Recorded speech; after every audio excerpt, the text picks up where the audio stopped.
What's up, viewers, and thank you for watching another video of NSGR. This video this week is really going to be about, well, Free Radical and Activision actually letting them go due to a lack of sales.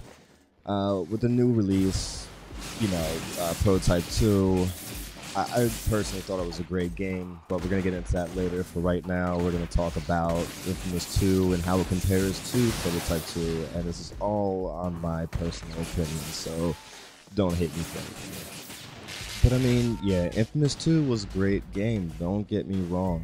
It was a fantastic game. Just a couple of things that I didn't like, really. For one, the traveling was a little funky in this game. It kind of took forever to climb a building and, trying to get to point A to point B.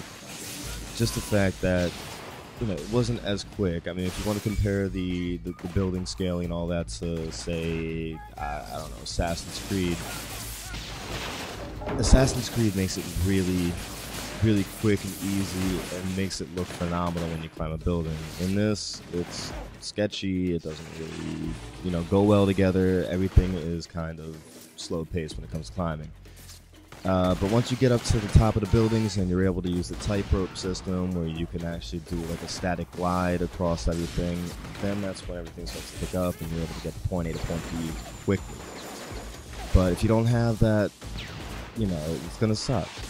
I mean, honestly, I really just stuck to the ground half of the time when traveling around this game. I really found it a lot easier to move around that way.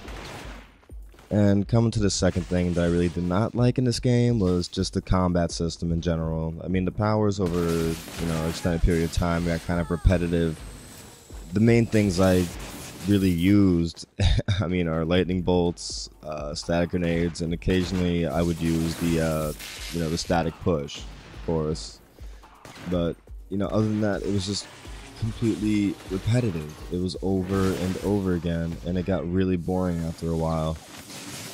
I mean, once you play through the game the first time, you really don't want to play through it the second time. And, that's just how I personally felt about it. I mean, if it wasn't for the user-generated, scenarios and stuff like that in this game, I probably would have never played this ever again, in all honesty. But because of that, I have. But I do want to get into some Prototype 2 gameplay. It's one of my favorite out of the two games, so you guys can see where I'm coming from, and if you guys agree with me, you agree with me. If not, you don't. But on the Prototype 2, this game, in my opinion, was just amazing. Everything that I've experienced with this game has kept me hooked, has kept me excited, has kept me entertained throughout the entire time playing it. And I mean, honestly, I haven't had this much fun playing a single-player game since Heavenly Sword or God of War. That's how good, in my opinion, this game was. You only have 4 main weapons in this one, but I mean, it was so fun to use each one of them that you never got tired of using it. Just the fact you can create so much carnage and so much damage in a short amount of period of time made you feel like a total badass in this game. Like the vehicle interactions as well. I mean, you're able to hijack the tanks, the ATVs, and the helicopters, destroy them with one shot, or you can take the weapons that they had off the top of their, holes and all that, and use it against the enemies that you're attacking. Pretty much, in a nutshell, is what I'm trying to say is that I give the combat system for this game an A+, plus more. I mean, the combat is so fluid in here, and you can basically mindlessly go around slashing and hacking up everybody that you see in your path, and that's what brings in that true fun factor into this title. But moving away from the combat system of this game, the traveling aspect was a lot much easier in Prototype 2 than it was in InFamous. Just the fact that you can high jump, you can do air dashes and glide, you didn't have to actually climb a building.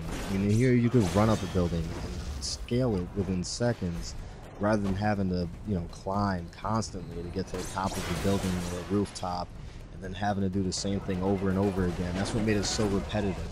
I'd rather jump, get to where I wanted to go, and continue on with the missions or the storyline, just so I can, just have more fun with the game and just enjoy everything that it has to offer. And I mean, other than that, it also had the challenge system where, you know, it was Radnet. Basically, you can go on and challenge your friends to see who can do better at what challenges, or who can complete them faster, or throw something further. They had time challenges. You know, the game was constantly there to challenge you at your most. But, you know, again, it's a real shame that this company shut down. They are very talented developers and all that, and I just want to say thank you for the game that you guys put out. And I'm really sorry that it didn't work out the way you guys anticipated it to. This is No Side signing out. Peace, guys.